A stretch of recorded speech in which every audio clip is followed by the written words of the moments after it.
18 сәуір түркі тілдес халықтардың жазбалары күні. Осыған орай Павлодар мемлекеттік университетінде ғылыми тәжірибелік конференция өтті. Түрік халықтарының әдеби жәдігерлерімен және қазіргі түрік халықтардың мәдениеті мен тілдерінің дамуы жөніндегі конференцияға түркология саласында тер төгіп жүрген ғалымдар қатысты.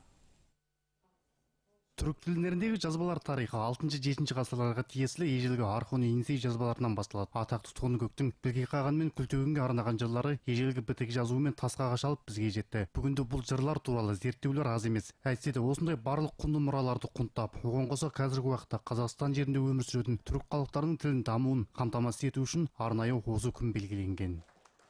Бүгінгі конференцияның мақсаты елімізде өмір сүріп жатқан түркі тілдес халықтар солардың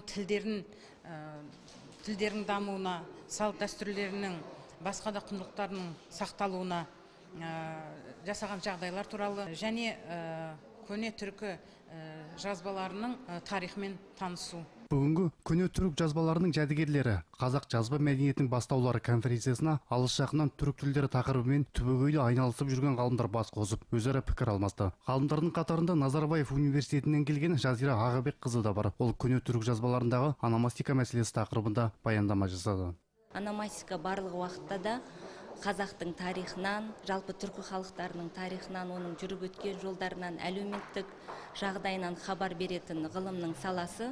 Сондықтан да түркі тілдес халықтардың жәдігерліктеріндегі ономастиканы зерттеу, оларға ортақ бір сөздіктер шығару және оларды бір ортаға келтіру бүгінгі күні үлкен бір жақсы жұмыс деп есептеймін. Қазақстанда түрік тілдес тобына жататын 9 этностық бірлестік бар. Бүгінгі конференцияда ол тілдердің болашақтағы дамуы жолдарда жиналған ғалымдар тарапынан сөз болды. Конференцияға жергілікті және өзге өңірден келген ғалымдар мен түрік тілдес халықтардың өкілдері де қатысты.